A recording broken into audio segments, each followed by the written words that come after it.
నమస్తే welcome to our channel నేను సమరీన్ ఈ రోజు మనతో ప్రముఖ సీనియర్ జర్నలిస్ట్ సిఎస్ రావు గారు ఉన్నారు వారితో మాట్లాడదాం సార్ నమస్తే నమస్తే సమరీన్ సార్ జగన్ పైన నిర్భయ కేసు పెట్టమని చెప్పి షర్మిల అభిమానులు విమర్శిస్తున్నారు ఇది ఈ అంశానికి సంబంధించి ఏం చెప్తారు సార్ వాళ్ళైతే డిమాండ్ చేస్తున్నారు ఎందుకు డిమాండ్ చేస్తున్నారంటే గత కొన్ని రోజుల నుంచి షర్మిల ఏపీ పిసిసి అధ్యక్షురాలుగా బాధ్యతలు స్వీకరించి ప్రజల్లోకి వెళ్తూ ఉన్నారు ప్రజల్లోకి వెళ్ళినటువంటి సందర్భంగా ఆమె మీద విమర్శలు చేస్తూ ఉంది వైఎస్ఆర్ కాంగ్రెస్ పార్టీ చేస్తుంది వైఎస్ఆర్ కాంగ్రెస్ పార్టీ సంబంధించిన సోషల్ మీడియా కూడా చేస్తూ ఉంది అలాగే షర్మిల కూడా కుటుంబాన్ని విచ్ఛిన్నం చేసింది కాంగ్రెస్ పార్టీ అనే దాని మీద రెస్పాండ్ అయ్యారు కుటుంబాన్ని విచ్ఛిన్నం చేసింది కాంగ్రెస్ పార్టీ అని చెప్పి వైఎస్ఆర్ కాంగ్రెస్ పార్టీ అన్నారు వైఎస్ఆర్ కాంగ్రెస్ పార్టీ అధినేత జగన్మోహన్ రెడ్డి అన్నటువంటి కామెంట్ దాని మీద ఆమె రియాక్ట్ అయ్యారు కుటుంబాన్ని విచ్ఛిన్నం చేసింది ఎవరు అమ్మతోడుగా జగన్మోహన్ రెడ్డి విచ్ఛిన్నం చేశారు కాంగ్రెస్ పార్టీ కాదు అనేటువంటి అంశాన్ని చెప్పి అవసరమైతే ప్రామిస్ చేస్తున్నాను నేను అది నిజము విజయమ్మని అడగండి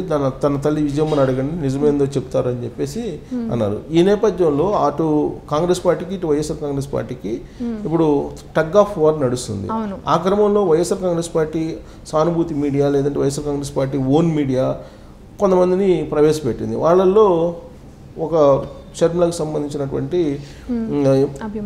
అభిమాని కాదు షర్మిలకు సంబంధించిన అన్ని విషయాలు తెలిసినటువంటి ఆ కుటుంబం గురించి బాగా సన్నిహితంగా ఉన్నటువంటి వాళ్ళని తీసుకొచ్చి ఇంటర్వ్యూలు చేయటం కొండా రాఘవరెడ్డి అనేటువంటి అతన్ని తీసుకొచ్చి ఇంటర్వ్యూలు చేయడం జరిగింది సో కొండా రాఘవరెడ్డి ఏం చెప్పారు ఆస్తులకు సంబంధించి 2019లో జగన్మోహన్ రెడ్డి అధికారంలోకి వచ్చిన తర్వాత ఆస్తులను దోచుకోవడానికి అక్రమ సంపాదన కోసం తన భర్తతోటి షర్మిల వెళ్ళారు సో వెళ్ళి ప్రయత్నం చేశారు కానీ జగన్మోహన్ రెడ్డి నో అన్నారు అందుకే జగన్మోహన్ రెడ్డి మీద ఈ విధంగా మాట్లాడుతుంది షర్మిల అనేది ఆయన చేసినటువంటి ఆరోపణలు సో ఆ క్రమంలో అటు అన్నా చెల్లెళ్ళ మధ్య ఒక యుద్ధం అయితే నడుస్తుంది రాజకీయపరమైన యుద్ధంతో పాటు వ్యక్తిగతమైనటువంటి అంశాలకు కూడా వెళ్ళిపోయినటువంటి క్రమంలో షర్మిల మీద అనుచితమైనటువంటి వ్యాఖ్యల్ని వైఎస్ఆర్ కాంగ్రెస్ పార్టీ లీడర్లు చేస్తున్నారు YSR Congress party social media అయితే అసలు ఆమె ఇంటి పేరు గురించి ఆమె కులం గురించి ఆమె మతం గురించి ఆమె పర్సనల్ లైఫ్ గురించి వీటన్నిటి గురించి కూడా మాట్లాడుతున్నారు ఏం మాట్లాడుతున్నారు వైఎస్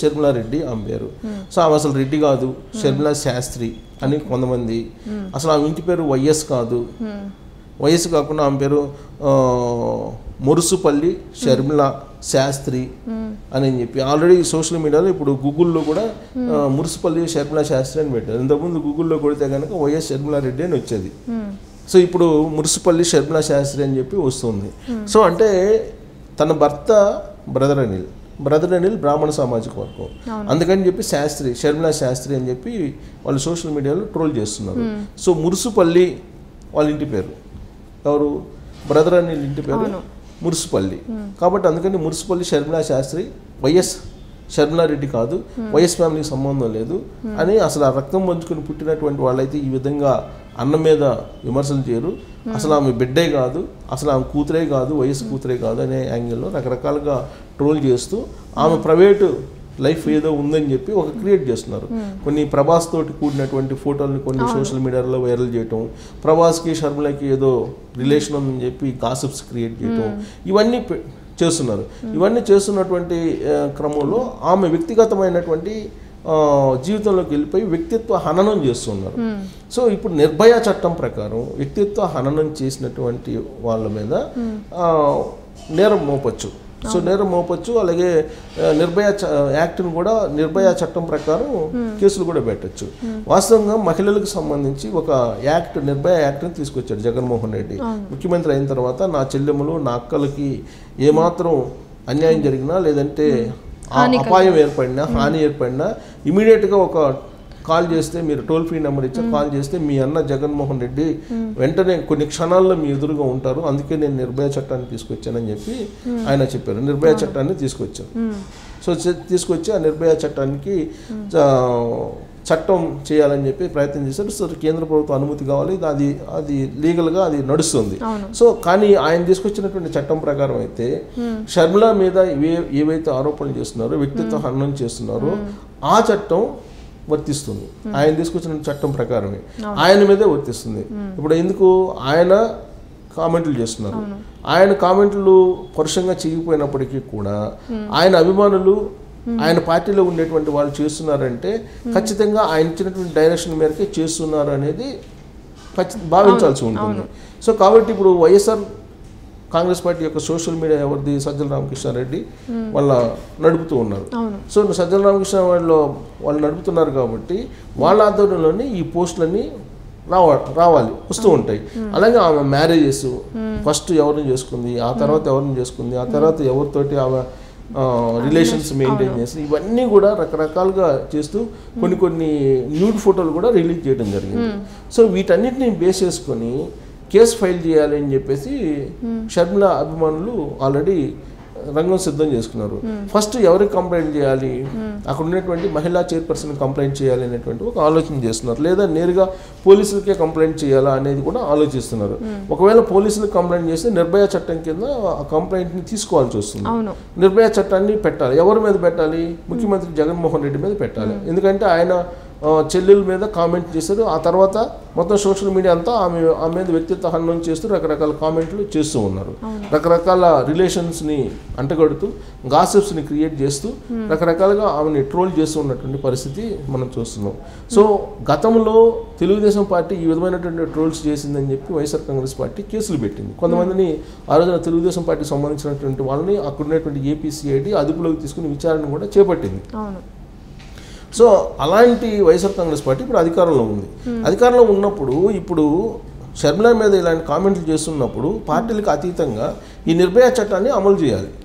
సో ఈ నిర్భయ చట్టాన్ని ఇప్పుడు అమలు చేస్తుందా లేదా అనేది చూడాలి. ఇప్పుడు షర్మిల ఒక ఛాలెంజ్గా తీసుకున్నారు. షర్మిల అభిమానులు కూడా దీన్ని ఒక ఛాలెంజ్గా తీసుకొని ఈ మొత్తం ట్రోల్స్ చేస్తున్నటువంటి అంశాలని, అలాగే పోస్టుల్ని, తర్వాత ట్విట్టర్ వేదికగా ఇస్తున్నటువంటి కామెంట్స్ వీటన్నిటిని క్రోడీకరించి ఆధారాలతో సహా కంప్లైంట్ చేయాలి అని చెప్పి నిర్ణయించుకుంది.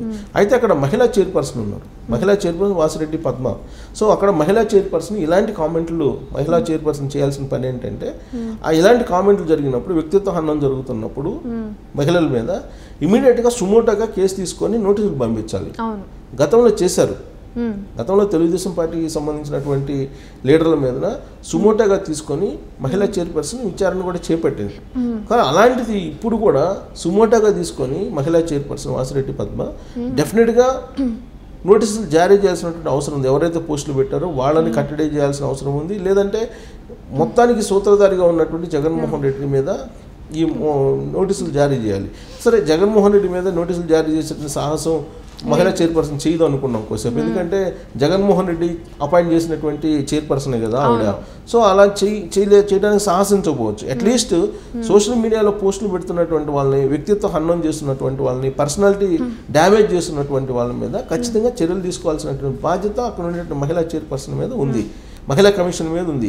మహిళా కమిషన్ రెస్పాండ్ కావాలి. మహిళా కమిషన్ దాన్ని సుమోటోగా తీసుకొని నోటీసులు ఇష్యూ చేయాలి. కానీ ఇప్పటి వరకు ఆ మహిళా కమిషన్ ఉందా లేదా అనేటువంటి పరిస్థితి కూడా లేదు అసలు, ఇంత జరుగుతున్నప్పటికి కూడా. అందుకే ఇప్పుడు షర్మిల అభిమానులు ఏం చేస్తున్నారంటే, షర్మిల సూచన మేరకు లేదా షర్మిల అభిమానులు ఇప్పుడు మొత్తం తీసుకొని పోలీస్ కేసు పెట్టాలి అనేటువంటి ఒక ఆలోచన చేస్తున్నారు. మహిళా కమిషన్ కూడా ఇప్పుడు కాంగ్రెస్ పార్టీకి సంబంధించినటువంటి మహిళలు ఎవరైతే ఉన్నారో కాంగ్రెస్ పార్టీలో మహిళా విభాగం వాళ్ళు మహిళా కమిషన్ కంప్లైంట్ చేయాలనేటువంటి ఆలోచన కూడా చేస్తున్నారు. ఇప్పుడు ఇది కనుక పెడితే నిర్భయ కేసు అసలు జగన్మోహన్ రెడ్డి మీద పెట్టాలి అనేది కాంగ్రెస్ పార్టీ డిమాండ్ చేస్తుంది. నిర్భయ కేసు పెట్టి ఆయన తీసుకొచ్చినటువంటి చట్టాన్ని ఆయనకే ఇంప్లిమెంట్ చేయాలి. చట్టం ఎవరికైనా ఒకటి, ఎవరికి చుట్టం కాదు అనేది చెప్తుంటారు కాబట్టి ఆయనకి చెప్పాడు కాబట్టి జగన్మోహన్ రెడ్డి ఇప్పుడు ఈ మొత్తం పరిణామాలను బేస్ చేసుకొని ఆయన మీదనే కేసు పెట్టాలి అనేటువంటి ఒక డిమాండ్ ఇప్పుడు కాంగ్రెస్ పార్టీ చేస్తుంది. అందుకే బహుశా నిజంగా పారదర్శకంగా ఆ చట్టాన్ని ఇంప్లిమెంట్ చేస్తాము అని చెప్పి కనుక వాళ్ళు చెప్పుకోదలుచుకుంటే ఇప్పుడు ఈ విమర్శలన్నింటినీ బేస్ చేసుకొని జగన్మోహన్ రెడ్డి మీద కేసు పెట్టాలి అనేది కాంగ్రెస్ పార్టీ డిమాండ్. చూడాలి ఆ కాంగ్రెస్ పార్టీ చైర్పర్సన్ గారు ఇప్పుడు వాళ్ళ పోస్ట్ కామెంట్స్ ఎవరైతే చేశారో వారి మీద నోటీస్ పంపిస్తారా, లేకపోతే జగన్ గారి మీద నోటీస్ పంపిస్తారా, వేచి చూడాల్సిందేనా సార్? అంతే. అంటే జరిగేటువంటి పరిణామాలు అయితే చాలా సీరియస్గా ఉన్నాయి. వ్యక్తిత్వ హననం అనేది చిన్నది కాదు. ఇప్పుడు సహజంగా ఎవరైనా టీచింగ్ చేస్తారు లేదా కాస్టింగ్ వచ్చి ఇవన్నీ టేకప్ చేస్తారు కదా మహిళా కమిషన్. సో మహిళా కమిషన్ ఇలాంటి కేసులు టేకప్ చేసినప్పుడు షర్మిల మీద ఆ విధమైనటువంటి వ్యక్తిత్వ హననం చేస్తూ ఉంటే, టీచింగ్ చేస్తూ ఉంటే, సోషల్ మీడియా వేదికగా చేసుకొని దుమారం దిగుతుంటే మరి దాన్ని మహిళా కమిషన్ కనిపించలేదా? మహిళా కమిషన్ ఎందుకు రెస్పాండ్ కావట్లేదు? సరే రెస్పాండ్ కాలేదు, కనీసం ఇచ్చినటువంటి కంప్లైంట్ అయినా తీసుకొని రెస్పాండ్ అయితే కావాల్సిన అవసరం ఉందిగా. సో అది అక్కడ కూడా కాకపోతే పోలీస్ కంప్లైంట్ ఇస్తారు. మరి పోలీసులు నిర్భయ చట్టం వర్తించదని చెప్తారా? ఒకవేళ అది కూడా వర్తించదని చెప్తే మిగతా వాళ్ళకి కూడా వర్తించదు కదా. కరెక్ట్. సో ఈ మధ్యకాలంలో భారతీ రెడ్డి మీద పెట్టినటువంటి పోస్టులని బేస్ చేసుకొని కొంతమంది మీద కేసులు పెట్టారు కదా, తీసుకెళ్లి విచారణ చేసేది కదా. ఏపీసీఐడి అర్ధరాత్రి పూట వచ్చి ఇళ్ల మీదకి వచ్చి తీసుకెళ్లి విచారణ చేపట్టారు కదా. మరి షర్మిల విషయంలో చేపట్టకపోతే సో ప్రజాక్షేత్రంలో జగన్మోహన్ రెడ్డి ఎలాంటి సంకేతాలు ఇవ్వాలి, ఇస్తారు ఆయన? సో కాబట్టి ఖచ్చితంగా ఇది ఒక టిపికల్ ఇష్యూ. ఈ టిపికల్ ఇష్యూని మహిళా కమిషన్ ఏ విధంగా చేపడుతుంది, పోలీసులు ఏ విధంగా తీసుకుంటారు అనేది మనం చూడాలి. Okay, thank you so much.